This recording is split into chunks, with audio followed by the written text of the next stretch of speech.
Hi dears, how are you all? അപ്പോൾ നമ്മൾ interview എങ്ങനെ അറ്റൻഡ് ചെയ്യാമെന്നുള്ള വീഡിയോസാണ് നമ്മൾ ചെയ്തുകൊണ്ടിരിക്കുന്നത്. അതിൻ്റെ സെക്കൻഡ് പാർട്ടാണ്. ഫസ്റ്റ് പാർട്ട് കാണാത്തവർ നിർബന്ധമായിട്ടും അത് കണ്ടിട്ട് വേണം ഇതിലേക്ക് വരാൻ. കാരണം എല്ലാ വീഡിയോസിലും വളരെ ഇമ്പോർട്ടൻ്റ് ആയിട്ടുള്ള പോയിന്റ്സുകളാണ് പറയുന്നത്. ഒരു ഇൻ്റർവ്യൂ ആഗ്രഹിക്കുന്നവർ, ഒരു ജോലിക്ക് അപ്ലൈ ചെയ്യുന്നവരാണെങ്കിൽ നിർബന്ധമായും ഈ വീഡിയോസ് മുഴുവൻ കാണണം.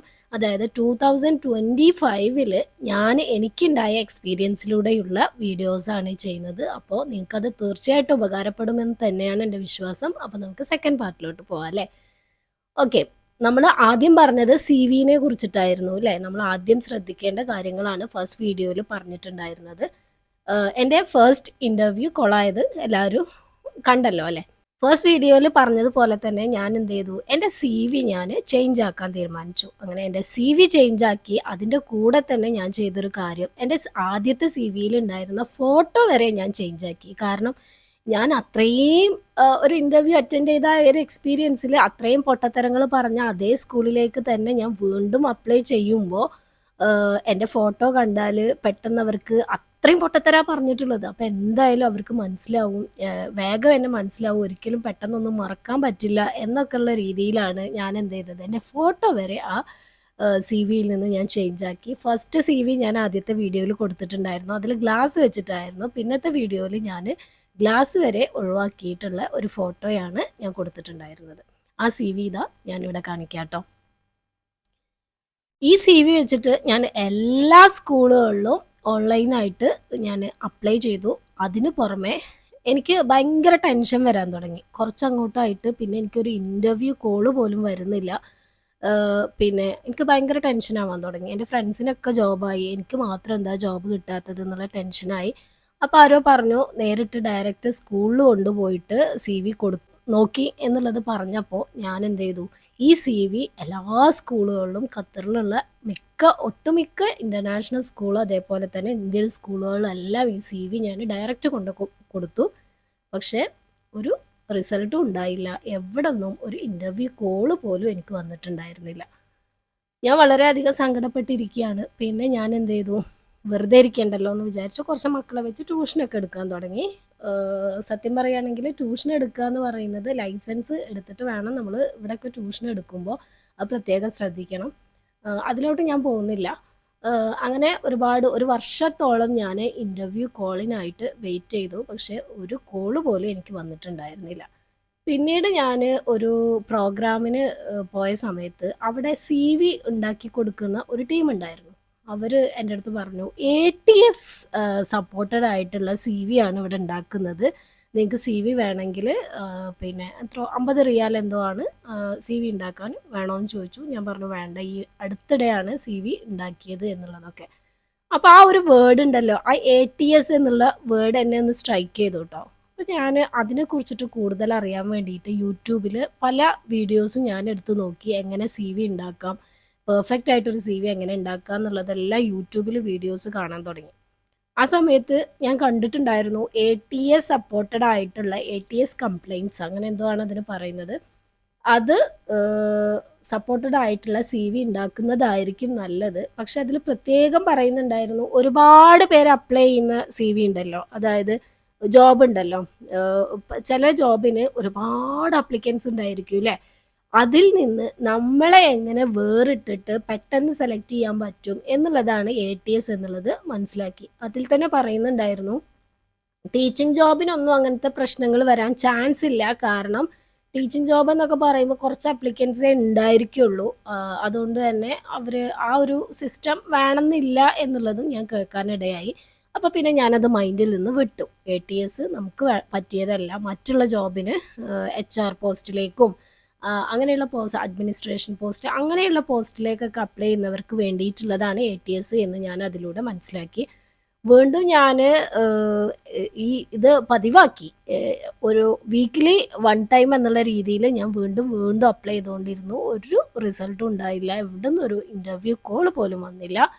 പിന്നീട് ഞാൻ ഒന്ന് ചിന്തിച്ച് നോക്കി, നമുക്ക് ഈ സി വി ഒന്നുകൂടെ ചേഞ്ച് ആക്കി നോക്കിയാലോ, ATS ആ മെത്തേഡ് യൂസ് ചെയ്തിട്ട് നമുക്കൊന്ന് സി വി ഉണ്ടാക്കി നോക്കിയാലോ. അപ്പോൾ പണ്ട് എനിക്ക് സി വി ഉണ്ടാക്കി തന്ന ആളുമായിട്ട് കോണ്ടാക്ട് ചെയ്തപ്പോൾ അവർ പറഞ്ഞത് അതിൻ്റെ ആവശ്യമൊന്നുമില്ല, അത് ഈ ടീച്ചിങ് പോസ്റ്റിലേക്കൊന്നും അതിൻ്റെ ആവശ്യമില്ല, മറ്റുള്ള ഒരുപാട് ആളുകൾ, ലക്ഷക്കണക്കിന് ആളുകൾ അപ്ലിക്കൻസ് ആയിട്ടുള്ള ജോബിനെ അങ്ങനെയുള്ള സിവിൻ്റെ ഒക്കെ ആവശ്യമുള്ളൂ. ഈ ടീച്ചിങ് ജോബിലേക്ക് ഇങ്ങനെയുള്ള സിവി മതി, ഇത്രേ ആവശ്യമുള്ളൂ എന്നുള്ള രീതിയിൽ അവർ സംസാരിച്ചു. പിന്നെ ഞാൻ വിചാരിച്ചു വേണ്ട, ഇനി സിവിൻ്റെ പ്രോബ്ലത്തിൻ്റെ കാരണത്താലാണോ നമുക്ക് ജോബ് കിട്ടാത്തതെന്ന് വിചാരിച്ചിട്ടു. ഖത്തർ മലയാളീസ് എന്ന് പറയുന്ന ഒരു ഫേസ്ബുക്ക് പേജിൽ നമ്മളൊരു ആഡ് കൊടുത്ത് ATS കംപ്ലയിൻസ് ആയിട്ടുള്ള CV ഉണ്ടാക്കുന്ന, പ്രൊഫഷണൽ CV ഉണ്ടാക്കുന്ന ആളുകളുണ്ടോ എന്ന് ചോദിച്ചിട്ടൊരു പോസ്റ്റ് ഇട്ടു. അപ്പോൾ ഒരുപാട് പേര് നമ്മളെ കോണ്ടാക്ട് ചെയ്തു. അത്തരത്തിൽ CV ഉണ്ടാക്കുന്ന ഒരുപാട് പേര്. അങ്ങനെ നാട്ടിൽ നിന്നും, ഇവിടെ വർക്ക് ചെയ്തിരുന്ന ഒരാളാണ്, നാട്ടിൽ ലീവിന് പോയ ഒരാൾ നമ്മളായിട്ട് കോണ്ടാക്ട് ചെയ്തു. അവരങ്ങനെ ചെയ്ത് തരുന്നുണ്ട് എന്ന് പറഞ്ഞിട്ട് പെട്ടെന്ന് തന്നെ അവർക്ക് നമ്മുടെ ഡീറ്റെയിൽസ് എല്ലാം വിട്ടുകൊടുത്തു. അവർ നല്ല അടിപൊളി ഒരു CV നമുക്ക് റെഡിയാക്കി തന്നു. ഞാൻ അടിപൊളി എന്നുള്ള വാക്ക് ഇവിടെ യൂസ് ചെയ്യാൻ കാരണം ആ CV ഞാനിവിടെ കൊടുത്തേക്കാം കേട്ടോ.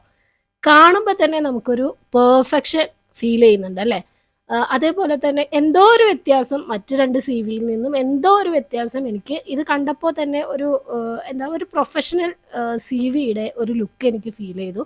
പിന്നെ ഒന്നും നോക്കിയില്ല, ഈ CV വെച്ചിട്ട് എല്ലാ സ്കൂളിലും അപ്ലൈ ചെയ്തു. അതും ഓൺലൈനായിട്ടാണ് കേട്ടോ അപ്ലൈ ചെയ്തത്. പിന്നെ എവിടെയും നമ്മൾ ഡയറക്റ്റ് കൊണ്ടുപോയി കൊടുത്തിട്ടില്ല. ഓൺലൈനായിട്ട് വീണ്ടും എല്ലാ സ്കൂളിൻ്റെയും നമ്മൾ ഗൂഗിളിൽ ഇന്ത്യൻ സ്കൂൾസ് ഇൻ ഖത്തർ എന്ന് അടിച്ചു കൊടുത്തു. അതിലെ ഓരോ സ്കൂളിൻ്റെ വെബ്സൈറ്റിലും പോയിട്ട് അവരുടെ മെയിൽ ID നോക്കിയിട്ട് അതിലേക്ക് നമ്മൾ മെയിൽ ചെയ്യാണ് ചെയ്തത്. അപ്പം നമ്മളൊരു കാര്യം പ്രത്യേകം ശ്രദ്ധിക്കണം, നമ്മൾ ഡയറക്റ്റ് അപ്ലൈ ചെയ്യുന്ന സമയത്ത് CV മാത്രം സെൻഡ് ചെയ്യല്ല വേണ്ടത്. നമ്മളൊരു കവർ ലെറ്റർ ആദ്യം, നല്ലൊരു കവർ ലെറ്റർ ആദ്യം പ്രിപ്പയർ ചെയ്തിട്ട് വേണം നമ്മൾ അത് അയച്ചിട്ട് അതിൻ്റെ താഴെ നമ്മൾ CV അറ്റാച്ച് ചെയ്തിട്ടാണ് നമ്മൾ ജോബിന് അപ്ലൈ ചെയ്യേണ്ടത് കേട്ടോ. ആ കവർ ലെറ്ററിൻ്റെ ചെറിയൊരു ഫോം ഞാനിവിടെ കൊടുത്തേക്കാം, നിങ്ങൾക്ക് ഉപകാരപ്പെടും എന്നുണ്ടെങ്കിൽ ആയിക്കോട്ടെ എന്നുള്ള രീതിയിൽ ജസ്റ്റ് എൻ്റെ ഒരു കവർ പേജിൻ്റെ ഒരു ഫോമാറ്റ് ഞാനിവിടെ കൊടുത്തേക്കാം കേട്ടോ. അങ്ങനെ എല്ലാ സ്കൂളുകളിലും ഞാൻ അപ്ലൈ ചെയ്തു. ഒരു മിറാക്കിൾ സംഭവിച്ചതുപോലെ എന്നൊക്കെ പറയാലോ, അതുപോലെ വിത്തിൻ 2 or 3 days എനിക്ക് ഇൻ്റർവ്യൂ കോൾസ് ഒരു 7 or 8 ആ ലെവലിൽ എനിക്ക് ഇൻ്റർവ്യൂ കോൾ വന്നിട്ടുണ്ടായിരുന്നു. ഈ ഇൻ്റർവ്യൂ കോൾ വരുമ്പോൾ തന്നെ നമുക്ക് ഭയങ്കര ഒരു ആശ്വാസമാണ്. എനിക്കൊരു ഇൻ്റർവ്യൂ കോളെങ്കിലും വന്നല്ലോ എന്നുള്ള രീതിയിൽ നമുക്ക് ആശ്വസിക്കാം. ഇതുവരെ ഒരു വർഷത്തോളമായിട്ട് ഒന്നും വരുന്നില്ല, എന്താണ് എൻ്റെ പ്രോബ്ലം, എൻ്റെ ഇവിടുത്തെ എക്സ്പീരിയൻസ് ഇല്ലാത്തതാണോ എന്നുള്ള രീതിയിലുള്ള സംശയങ്ങളും നമ്മൾ നന്നായിട്ട് ഡെസ്പാവാൻ തുടങ്ങിയിട്ടുണ്ടായിരുന്നു. അപ്പോൾ ഇൻ്റർവ്യൂ കോൾസുകൾ ഓരോന്ന് വന്നുകൊണ്ടിരുന്നു. അപ്പോൾ നമ്മുടെ തൊട്ടപ്പുറത്ത് തന്നെയുള്ള ഒരു സിസ്റ്റർ ഉണ്ടായിരുന്നു. അവർ ഇതേപോലെ 10-15 വർഷത്തോളമായിട്ട് ഇവിടെ താമസിക്കുന്നവരാണ്. ഇതുപോലെ ഒരുപാട് ജോബിന് വേണ്ടിയിട്ട് അപ്ലൈ ചെയ്തിട്ടുണ്ടായിരുന്നു. എവിടെ നിന്നും ഒരു ഇൻ്റർവ്യൂ കോൾ വരെ, ഈ 15 വർഷമായിട്ട് ഒരു ഇൻ്റർവ്യൂ കോൾ വരെ അവർക്ക് കിട്ടിയിട്ടില്ല എന്ന് എൻ്റെ അടുത്ത് പറഞ്ഞിട്ടുണ്ടായിരുന്നു. അപ്പോൾ ഞാൻ ഈ ടെക്നിക്ക് ഒന്ന് പറഞ്ഞു കൊടുത്തു, നിങ്ങൾ CV ഒന്ന് ചേഞ്ച് ചെയ്ത് നോക്കി ATS കംപ്ലയിൻസ് ആയിട്ടുള്ള CV നിങ്ങൾ പ്രിപ്പയർ ചെയ്യാൻ പറഞ്ഞു. അവർക്ക് ഞാൻ ഈ നമ്പർ കൊടുത്തു, അവരതുപോലെ ചെയ്തു. അവർക്കും ഇതുവരെ വരാത്ത ഇൻ്റർവ്യൂ കോൾ പോലും വരാത്തവർക്ക് 1-2 ഇൻ്റർവ്യൂ കോളുകൾ വന്നു എന്നുള്ളത്, ആ സന്തോഷം കൂടെ ഞാൻ നിങ്ങളെ അറിയിക്കുകയാണ്. അപ്പം നമ്മുടെ CV എന്ന് പറയുന്നത് നമ്മൾ ഏറ്റവും ശ്രദ്ധിക്കേണ്ട ഒരു കാര്യമാണ് CV എന്ന് പറയുന്നത്. അപ്പം എന്താണ് ഈ ATS കംപ്ലയിൻസ് ആയിട്ടുള്ള CV എന്നുള്ളൊരു ഡൗട്ട് ഉള്ളവർക്ക് വേണ്ടിയിട്ട് ജസ്റ്റ് ഒന്ന് ഞാൻ പറയാം. അതായത് അതിൽ കുറേ കീവേഡ്സുകൾ യൂസ് ചെയ്യും എന്നാണ് അറിയാൻ കഴിഞ്ഞത് കേട്ടോ. ആ കീവേഡ്സ് ഇപ്പോൾ ഒരുപാട് അപ്ലിക്കൻസ്, ഇപ്പോൾ ഒരു 10 അപ്ലിക്കേഷൻ അവർക്ക് കിട്ടിയെന്ന് വെക്കുക. ആ സമയത്ത് ഇവർക്ക് ഇതിൽ നിന്ന് ഏറ്റവും നല്ലത് ഏതാണ് എന്ന് കണ്ടെത്തണമെങ്കിൽ അവർ ഇരുന്ന് വായിക്കണം അല്ലേ? പക്ഷേ ഈ ATS കംപ്ലയിൻസ് ആയിട്ടുള്ള CV ആണെങ്കിൽ അവർക്ക് അതിൻ്റെ ആവശ്യമില്ല. ഓട്ടോമാറ്റിക്കായിട്ട് അതെന്ത് ചെയ്യും, അവർ കണ്ടെത്തും. ഈ കീവേഡ്സ് ഉള്ള CVകൾ ഫസ്റ്റ് പ്രയോറിറ്റി കൊടുത്തിട്ട് അത് ഓട്ടോമാറ്റിക്കായിട്ട് സെലക്റ്റഡ് ആവും എന്നാണ് കേട്ടത്. അപ്പോൾ നിങ്ങൾ CV ഉണ്ടാക്കുമ്പോൾ പ്രത്യേകം ഈ കാര്യം ശ്രദ്ധിക്കുക.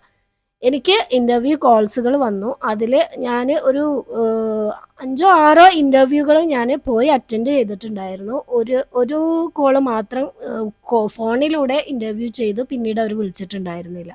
ബാക്കി എല്ലാം ഞാൻ സ്കൂളുകളിൽ പോയിട്ടാണ് അറ്റൻഡ് ചെയ്തിട്ടുണ്ടായിരുന്നത്. പക്ഷേ എനിക്ക് അവിടെയും പാളിച്ചകൾ വന്നു കേട്ടോ. എൻ്റെ CVയുടെ പ്രശ്നമല്ല, ഞാൻ ഇൻ്റർവ്യൂ അറ്റൻഡ് ചെയ്ത ആ രീതിയുടെ പ്രശ്നമായിരുന്നു എന്ന് ഞാൻ, എൻ്റെ ഓരോ ഇൻ്റർവ്യൂവും എനിക്ക് ഓരോ പാഠങ്ങളാണ് തന്നത്. അത് നമുക്ക് വഴിയെ ഞാൻ ആദ്യ ഇൻ്റർവ്യൂ എനിക്ക് തന്ന പാഠം എന്താണ് എന്നുള്ളത് അടുത്തൊരു വീഡിയോയിലൂടെ നമുക്ക് നോക്കാം കേട്ടോ. ബൈ.